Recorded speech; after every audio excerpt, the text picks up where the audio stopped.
And sir, talking about your elimination investing approach जो आप popularly use करते हो in order to identify select stocks, तो आप बताते हो कि you eliminate a lot of companies basis a lot of red flags and then जो या बची कुछ कंपनीज होती है उसमें से सिलेक्ट करके इन्वेस्ट करना होता है। तो if you can just simply like walk us through a framework की एलिमिनेट कैसे करते हो, नंबर्स देखते हो, मैनेजमेंट क्वालिटी देखते हो, with an example that will be super helpful. Okay, so उसकी लॉजिक शुरू कहाँ से हुई? उस लॉजिक शुरू हुई 90 से। बट इन अ रिफाइंड वे क्या होता है, एवरी डे आपको एक और एग्जांपल मिल जाता है how to present it and how to summarise the logic. But logic कब से ये थी कि मैं जब यूएस से इंडिया आया तो मैं जापान, ऑस्ट्रेलिया, न्यूजीलैंड का एनालिस्ट था। इंडिया का तो मैं फंड मैनेजर तो छोड़ो, एनालिस्ट भी नहीं था एक भी दिन। लेकिन वो अप्रूवल आते आते कोई 1.5 साल लग गया, 1.25 साल।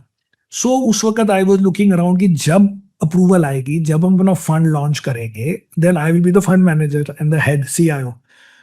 सो मैं, मेरा काम क्या है, टू बीट द इंडेक्स। तो मैं इंडेक्स कैसे बीट करूंगा? सडनली आप मेरे को दे दोगे 50-100 करोड़ इन दिनों में।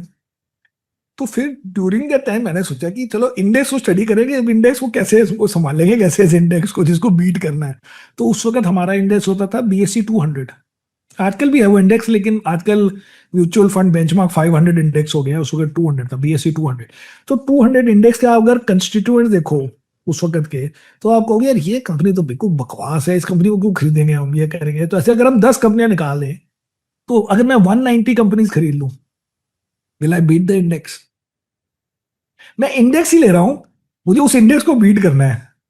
उसमें से 10-20 बड़ी गंदी कंपनियां निकाल दो।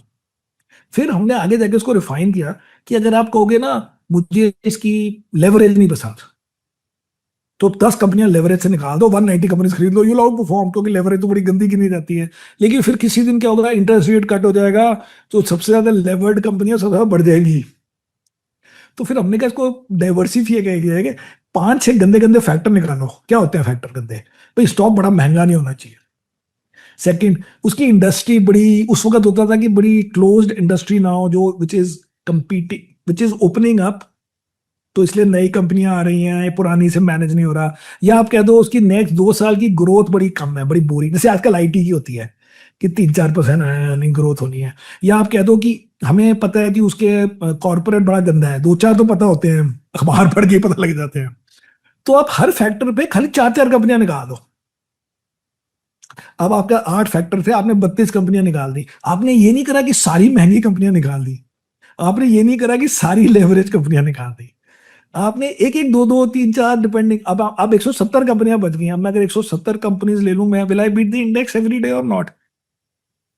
बिकॉज मैंने सारे बैड फैक्टर्स को पूरा नहीं निकाला, लेकिन बड़े ब्लेटेंट वालों को निकाल दिया है। 100% I out for every day. And broadly, that is what we've been doing. We've been broadly outperforming every year, not literally every year, but mota moti every year by some number. क्योंकि blatant को हटाते हैं पहले। So we say remove the bad. When you are removing the bad, does not mean you are left with good. You are left with not bad. For example, अगर मैं कहूँ कि यार ये जो कंज्यूमर स्टेपल टाइप है, मैं 70p की कंपनी का नहीं लूंगा, बहुत ज्यादा हो गया। 40 की चलो फिर भी ठीक है। अब मैंने 70 की हटा दी कि मेरे को 70p नहीं चाहिए। मुझे मत स्टोरी सुनाना कि ये 10 साल की स्टोरी है, 20 साल की स्टोरी है। मैं 70p नहीं लेता, वो भी हिस्टोरिकली देख के कि कितना है। अब 55p की कंपनी रह गई। अब मैं उस चीप थोड़ा है वो, लेकिन महंगी वाली पहले मैं हटा रहा हूं। अब जैसे हम कहते हैं कॉर्पोरेट गवर्नेंस, जो हमें पता है, जो अखबार में पढ़ा है, जो किसी दूसरे फंड मैनेजर ने प्रेजेंटेशन की है, उसका भी हम नोट कर लेते हैं कि चलो वो ढूंढ के लाया है। हमें कोई मतलब नहीं है, हमारे को एग्रीजियस स्टोरीज नहीं चाहिए। कैन वी से कि जो बच गया उसकी बड़ी अच्छी कॉर्पोरेट गवर्नेंस है? ना ना, उसकी ठीक ठीक है, कईयों की अच्छी होगी, but mostly they are not bad. Accounting में गुड अकाउंटिंग हमें एक भी नहीं पता, हमें पता है नॉट बैड है कि नहीं है ना? So we are removing the bad only on 8 factors. तो उसमें जैसे एक फैक्टर, उसमें बड़ी सारी कंपनियां निकल जाती हैं। जैसे हम कहते हैं कि हमें गवर्नमेंट एज अ कस्टमर नहीं चाहिए। अब उसमें भी हमें we have to play around. जैसे डिफेंस कंपनी का कस्टमर भी गवर्नमेंट है, but when we meant what we mean is जो ये बिडिंग करके, L1 करके, ऑर्डर जीते हैं, जिसमें आपको हर वक्त वरी है कि गवर्नमेंट पैसे कब देगी, टाइम पे आपका वर्क कैपिटल बढ़ गया, ये सब हमें नहीं करना, क्योंकि वो गवर्नमेंट कभी ना कभी टाइम पे नहीं देती, फिर आप मर जाते हो। आप कोई बोलेगा ये आपका आया कहाँ से आइडिया? ये आइडिया हमारे पास आया क्योंकि हमने 5 बार किया, 5 बार हमारा लॉस हुआ है, तो हम 6th टाइम उसको हमने डाल दिया कि इसको भी लिस्ट में डाल दो। ये तो ना हमने पहले दिन से अब ये करते थे ना पहले दिन से तो हम गवर्नमेंट वाली कंपनियां लेते थे कि इंफ्रास्ट्रक्चर सेक्टर बड़ा इंपॉर्टेंट है। अब हम कहते हैं इंफ्रास्ट्रक्चर सेक्टर का नाम मत लेना हमारे कमरे में, ठीक है ना। सो ऐसे करके हमने 8 फैक्टर निकाल के, जो सबको पता है अच्छा, जैसे कंपेटिटिव इंडस्ट्री, तो I use to be the largest owner of Bharti from the mutual fund side in the IPO, which was in 2002 में होगा शायद, 3 में तो नहीं होगा शायद, 2 में ही होगा, 2 में होगा। सो वो स्टॉक फिर चला नहीं पहले, फिर बाद में बड़ा चला, बट फिर हमने हीलियोस में आके वो स्टॉक फिर से ले लिया, क्योंकि वो जो पुराने स्टॉक हमें भी वही पसंद थे again, so we bought it. तो उसके बाद 2000 पता नहीं 10-11 में बड़ी इंटेंसिव कंपटीशन हो गया, because all these guys got new licences, Reliance came, और उससे पहले बहुत सारे और थे, वो यूनिटेक, और फिर पता नहीं श्याम टेलीकॉम, फिर पता नहीं कौन कौन सारे लोग आए हुए थे। सो बिरला अलग था, AT&T, वो टाटा, पता नहीं कौन कौन से कॉम्बिनेशन थे। तो अब उस वक्त वो कहते थे कि एंड में तो विनर भारती होगा, क्योंकि भारती वॉज द डोमिनेंट, लेकिन बीच में अब 10 आ गए हैं। अब हम कहते हैं हमें इंटेंसिटी और कंपटीशन नहीं पसंद। अब आप या तो सीधे 10 साल का गेम खेलो कि कोई फर्क पड़ता है, एंड में भारतीय जीतेगा। हम कहते हैं ना, एंड में नहीं, जब एंड आने वाला होगा हमें फोन करना। तो हमने 11 to 18 उसको आउट कर दिया स्टॉक को। फिर जब वो सब खत्म हो गया हमने फिर ले लिया। अब उसमें अगर बढ़ जाता घट जाता, अब लेकिन हमें वो कॉन्सेप्ट ही नहीं खेलना, because our logic is that you have to do odds. Odds क्या होते हैं? जैसे अगर आप कॉइन टॉस कर रहे हो, तो हेड का ऑर्डर 50%, टेल का ऑर्डर 50%, तो आपको कहेंगे जी बेट करो हमारे साथ, अगर आप जीत गए आपको 2 टाइम्स मिलेंगे, तो फेयर बेट, क्योंकि हाफ प्रोबेबिलिटी है और 2 टाइम्स पे ऑफ है। लेकिन अगर मैं खेलूं डाइस, तो क्या, अगर 1 नंबर आ गया ना, आपको डबल पैसे दे दूंगा। अब दिमाग खराब है, 1 का चांस है 1/6, तो 6 टाइम्स पैसे दे, 6 से थोड़े ज्यादा दे। So the point is, it is not enough कि 1/6 आप खेल लो, हो सकता है आपका नंबर आ जाए, आपका नंबर आ जाएगा तब आपको डबल मिलेंगे, but it was a wrong bet. So normally you will do badly if it is very competitive industry, but अगर वो चल गया तो अब चल गया, अब हम क्या कर सकते हैं इसका? We can control everything life, but the odds are against it. Like we say today, large mutual fund, the odds are against that you will do well.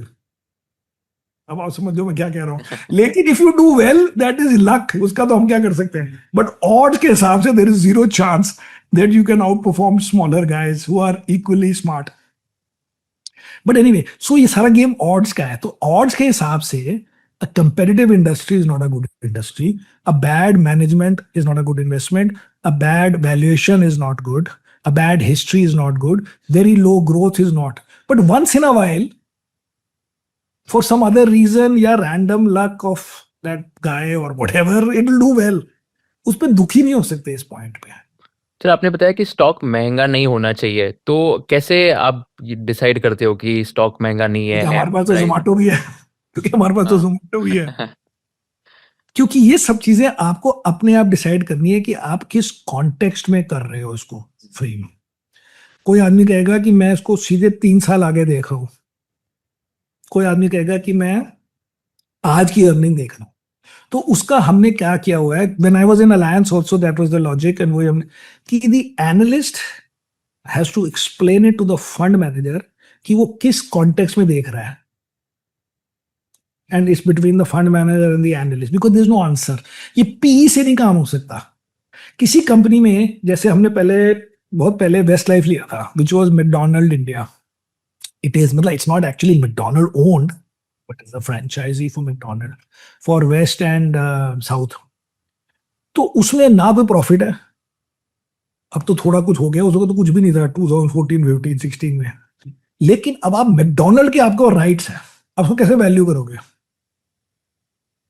तो हमने कहा कि देखो जी, पहली बात तो ये ओन्ड नहीं है, बट अगर ओन्ड होता है तो चलो उसको डबल गिन लेते, सब वो 100 रुपये है अभी उसकी वैल्यू, क्योंकि ओन नहीं है। लेकिन ओन के हिसाब से हम कैलकुलेट करेंगे तो अज्यूम करो ओन्ड है, तो हमने उसको स्ट्रेट 50% 100% प्रीमियम मिलेगा इस बात का कि मैकडोनल्ड इज ओनर, तो 200 हो गया।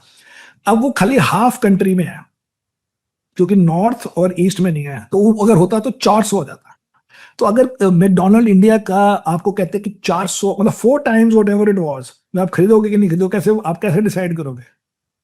तो हमने कहा इसमें सिंपल है, आप बाकी कंज्यूमर कंपनीज के इंडियन कंपनी के मल्टी वो देखो परसेंट ऑफ द यूएस और global company, that means Procter and Gamble India divide by Procter and Gamble worldwide की मार्केट कैप का रेशियो क्या है, जब पता तो लगे। यूनिलीवर इंडिया का डिवाइड बाय यूनिलीवर, फिर आप कहोगे कोलगेट इंडिया बाय कोलगेट, फिर आप कहोगे ये वाला बाय व्हाटएवर, जो भी पेरेंट है। तो मोटा माटी इंडिया का मार्केट कैप 8 to 10% होता है, अनलेस कि बड़ा ऑब्सीन हो जैसे यूनिलीवर में, क्योंकि India is a very big part. Normally इतनी बड़ी Indian company relative to the parent नहीं होती कितनी, खाली यूनिलीवर बहुत ज्यादा है, आई थिंक 30-40% है, पता नहीं कितना है। तो फिर हमने कहा चलो आप ऐसे करो, बिग पिक्चर में करो कि consumer of India divide by consumer of US क्या रेशियो होना चाहिए। तो उसमें आ रहा था 1%, 1% तो बहुत सस्ता है। कंज्यूमर ऑफ इंडिया मतलब वर्सेस मतलब कंज्यूमर कि ऑफ यूएस इंडिया ऐसे? में जीडीपी है 4 बिलियन, हाँ अब नहीं उस वक्त थी, जो भी थी 3 बिलियन हाँ जो थी। तो 3 बिलियन में 60% इज द कंज्यूमर, बाकी वो गवर्नमेंट होती है, फिर वो हाँ ओके तो यूएस में इतना होता है। तो मेरा कहने का मतलब है कि उस वक्त उसकी मार्केट कैप थी when doubled and double twice, मतलब पहले डबल किया फॉर द फैक्ट कि इफ इट वाज ओन्ड, या पहले डबल कह लो for the fact that it was national, the second double for the fact that it was owned which it was not. So उसके बाद it was 1% of McDonald worldwide market cap. हमने कोई भी company India में अपने parent के खाली 1% पे नहीं ट्रेड हो रही है, तो एक भी नंबर नहीं है, और क्या पैसे बने शुरू शुरू में। तो ये किसी चीज का आंसर नहीं है। अब आजकल का मैं आपको पहले बता देता हूं, तो क्या आई ओन द स्टॉक, ये वो क्या मजा आता है, ट्विटर में लोग बातें करते हैं कि जी ये तो खाली खाना डिलीवर करता है, या ये तो खाली ग्रोसरी डिलीवर करता है, दूसरा तो कार बनाता है। तो कार बनाने का हम क्या करें, हमें तो ये बताओ कि 2 करोड़ लोगों को देता है और हर आदमी से 10 रुपए बनाने हैं, और वो 2 करोड़ के अगर 15 करोड़ हो गए तो 10 के 12 रुपए, पैसे कितने बनेंगे? और आप रह नहीं सकते उसके बगैर, आप जी नहीं सकते, और आपसे ज्यादा पैसे नहीं लिए जा रहे, तो आपको तकलीफ क्या है? So point is, but now you have to stretch it here and there कि भाई 26 में मजा नहीं आया, चलो 27 में करके देखते हैं। तो ये सब तो in the eyes of the beholder है। और आप price earnings ratio, price to book ratio, उसको कितना वेटेज देते हो बिफोर इन्वेस्टिंग इन एनी तो स्टॉक? प्राइस अर्निंग रेशियो को आप करोगे जब वो कंपनी अर्निंग बना रही हो और बड़े सालों से बना रही हो। जो कंपनी 2 दिन पहले लॉस कर रही हो और आज 10 पैसे बनाए, तो जब वो लॉस कर रही थी तो आप पी ले नहीं सकते। करेक्ट। लेकिन जब उसने 10 पैसे बनाए, आपको 1000 मल्टीपल पे ट्रेड हो रहा है, तो ऐसे जोकरों के साथ तो क्या हम कोई डिस्कस करें। सो पी विल वर्क। आप 5-7 साल से प्रॉफिट बना रहे हो, तो अब आपकी अर्निंग इस रेंज में इससे 10-12-15% ग्रो होगी, तो वो earning is like a steady state earning. तब आप पी बड़े आराम से, उसको हम भी कर रहे हैं। लेकिन जो टर्न हो रहा है चीज, या अभी लॉस हो रहा है और लेकिन ग्रोथ हो रही है 30-35% की, क्योंकि मार्केट में क्या है, 35% ग्रोथ हो और पक्की ग्रोथ हो, उसका तो मजा ही अलग है। उसका तो मजा ही अलग है, बिकॉज नॉर्मल बंदा 12% ग्रो कर रहा है, कोई 8% ग्रो कर रहा है, तो उसका तो पी देखा ही जाएगा भाई तू है क्या। So it all depends on the, and price to book is mostly for financials, not for finance. If you learned something new from this video, do share it with your friends and subscribe to this channel so that we can bring you the best content possible. Also, if you want to watch this entire episode, click on the link in the description box and you can go to Kushal Lodha YouTube channel and watch the entire podcast episode. Thank you so much for watching this and have an amazing day.